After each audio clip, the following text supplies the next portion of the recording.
তারাকতু ফীকুম আমরাইন লান তাদিল্লু মা তামাসসাকতুম বিহিমা কিতাবাল্লাহি ওয়া সুন্নাতা রাসূলি।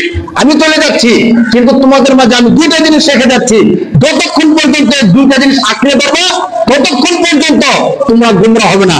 এক হলো কোরআন আর এক হলো হাদিস। অতএব আমরা যারা মুমিন, আমাদের উচিত হবে আমরা যে কাজই করি না কেন আমাদেরকে কোরআন এবং হাদিস আঁকড়ে ধরা। রাসূলুল্লাহ সাল্লাল্লাহু আলাইহি ওয়াসাল্লাম পৃথিবী থেকে চলে গেছেন, রাসূলের ইতিহাস আমরা বিগত 2 মাস যাবত বলতেছি, আপনারা যারা নিয়মিত আসেন তারা শুনছেন। এই বিশাল ইতিহাসের মধ্যে 2 মাস না, 2 বছর যদি ধারাবাহিক বলে আরো বলা যাবে, বাকি সংক্ষিপ্ত যতটুকু পারছি চেষ্টা করছি। এই পুরো ইতিহাস আমাদেরকে কি শিক্ষা দিল? আমাদেরকে এই শিক্ষাটাই দিল যে রাসূলুল্লাহ সাল্লাল্লাহু আলাইহি ওয়াসাল্লাম তাওহীদ একাত্মবাদের ক্ষেত্রে কারো কাছে মাথা নত করে নাই, ঠিক কিনা বলেন? আল্লাহ রাসূল তিনি বলেছেন যে আমার এক হাতে চাঁদ আর এক হাতে সূর্য যদি দিয়ে দেয়, এরপর আমি আল্লাহর দ্বীনকে ছাড়তে পারিনি। সাহাবীকে বলছে যদি তোমাকে হত্যা করা হয়, তোমাকে আগুনে পুড়িয়ে ফেলা হয়, এরপরও তুমি আল্লাহর বিধান, আল্লাহর আইনকে তোমরা ছাড়বা না। অতএব আল্লাহ রাসূলের জীবনের একটা শিক্ষা, যত কষ্ট হোক, যত সমস্যা হোক, আমরা আমাদের দ্বীন, আমরা আমাদের আল্লাহ, আমাদের রাসূলকে আমরা কখনোই ছাড়বো না। জীবনের ক্ষেত্রে 100% সতর্কতা আমরা এই জিনিসটা শিখলাম। মানে যা কিছু হোক, দুনিয়া কিয়ামত হয়ে যাক, কিন্তু আমি যে মুমিন, ঈমান ছাড়বো না কখনো। 1 নাম্বার। 2 নাম্বার, আপনারা দেখছেন রাসূল ছিলেন সবচেয়ে বেশি বিশ্বস্ত। রাসূলকে সবাই আলামিন বলতো, জীবনে কোনোদিন মিথ্যা কথা বলে নাই, জীবনে কোনোদিন কি বলে নাই ভাই? আমরা এই সবকটা নিতে পারি। অতীতে যা হয়েছে হয়েছে, এখন থেকে আমরা নিয়ত করতে পারি, চেষ্টা করব আমরা আর মিথ্যা কথা বলবো না। মিথ্যা হাদিসের মধ্যে আসছে যে কি সমস্ত পাপের মূল, মূলত মিথ্যা থেকে পাপ শুরু হয়। এজন্য এখন থেকে আমরা প্রতিজ্ঞা করি, 1 নম্বরে আমরা আমাদের ঈমানকে ঠিক রাখবো, 2 নম্বরে আমরা মিথ্যা কথা বলবো না, 3 নম্বরে মানুষের উপর জুলুম করবো না। মানুষের উপরে কি করবো না ভাই? রাসূলের ইতিহাস থেকে আমরা দেখাইছি যে রাসূল অনেক কষ্ট পেয়েছেন, অনেক কষ্ট করছেন, কিন্তু জুলুম করে নাই। তায়েফের ময়দানে রাসূল সাল্লাল্লাহু আলাইহি ওয়াসাল্লামকে আহত করে ফেলছেন, রাসূলের রক্ত মোবারক জুতায় গিয়ে লাগছে। এরপর যখন এসে বলছে আপনি একটু বদদুয়া দেন তায়েফ ধ্বংস হয়ে যাবে, রাসূল কি বদদুয়া দিছে? বদদুয়া দিলে কিন্তু জুলুম হতো না, কিন্তু এরপরে রাসূল কি দেয় নাই? বদদুয়া দেয় নাই। রাসূল সহনশীলতা শিখিয়েছে। সহনশীলতা কাকে বলে?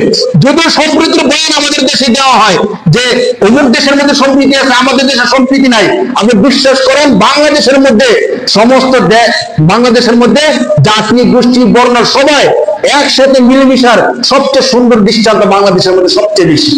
যদিও মানুষ অনেক কিছু বলে যে বাংলাদেশে হিন্দুদের জায়গা নাই, বাংলাদেশে অন্য ধর্মদেরকে এই করা হয় ওই করা হয়, বাংলাদেশে তো এমনও দৃষ্টান্ত আছে যে হিন্দুদের মন্দির মুসলমানরা গিয়ে পাহারা দেয়, এমন হয়েছে না ভাই? আপনারা কি দেখছেন না? রাসূলের সম্প্রীতির বয়ান মুসলমানদের মধ্যে বাংলাদেশের মধ্যে সবচেয়ে বেশি, কিন্তু বাংলাদেশের মিডিয়াগুলো অথবা অন্যান্য ব্যক্তিগুলো এমন ভাবে বাইরে উপস্থাপন করে মনে হয় যে বাংলাদেশ মারামারির দেশ, কারাকারির দেশ, মুসলমান ছাড়া আর কাউকে বসবাস করতে দেওয়া হয় না। অথচ আমরা আঞ্চলিক এলাকায় দেখছি যে আমাদের আশেপাশে হিন্দু যারা আছে তারা আমাদের সাথে এত ওতপ্রোতভাবে জড়িত, আমাদের সব কাজে তারা 100% জড়িত ভাবে আমরা চলতেছি, মিশতেছি, কিন্তু এই বিষয়গুলো মিডিয়ার মধ্যে আসে না। কি করা হয়? আরো সম্প্রীতিকে নষ্ট করে অন্যভাবে বয়ান দেওয়া হয়। কিন্তু অন্যান্য ধর্মের যারা আছে তারা যখন মুসলমানদের উপর আঘাত করে, এগুলো আর কোনো হাইলাইট করা হয় না। আপনারা দেখছেন না বিচারপতি যে অ্যাডভোকেট আলিফ হত্যা হয়েছে, এটার কি সমাধান হয়েছে? তেমন কোনো সমাধান নাই।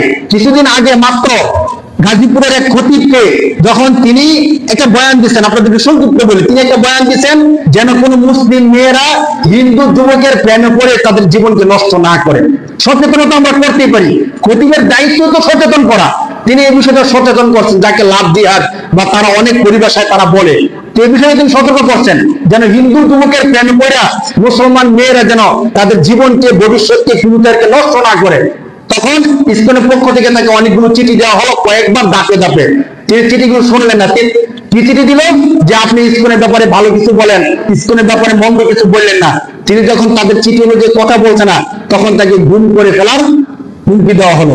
সর্বশেষ তাকে গুম করা হলো এবং তাকে সীমান্ত এলাকা থেকে আহত অবস্থায় পাওয়া গেছে, নির্মম ভাবে তাকে অত্যাচার নির্যাতন করা হলো। ইসকনের পক্ষ থেকে।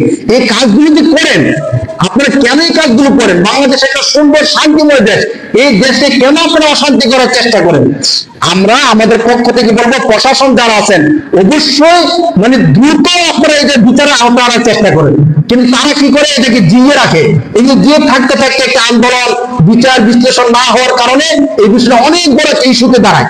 তখনই তো সম্প্রীতি নষ্ট হয়, তখনই তো দেশের ভারসাম্য নষ্ট হয়ে যায়। আপনি দ্রুত বিচারের আওতায় আনেন, কারা গুম করছে, কারা নির্যাতন করছে, সাথে সাথে ধরেন, গ্রেফতার করেন। বাংলাদেশে তো ডিজিটালাইজেশন হচ্ছে, সাথে সাথে গ্রেফতার করার সুন্দর সুযোগ আছে, করেন না কেন? না করে এই কাজগুলো করার কারণে আমাদের দেশের সম্প্রীতি নষ্ট হয়।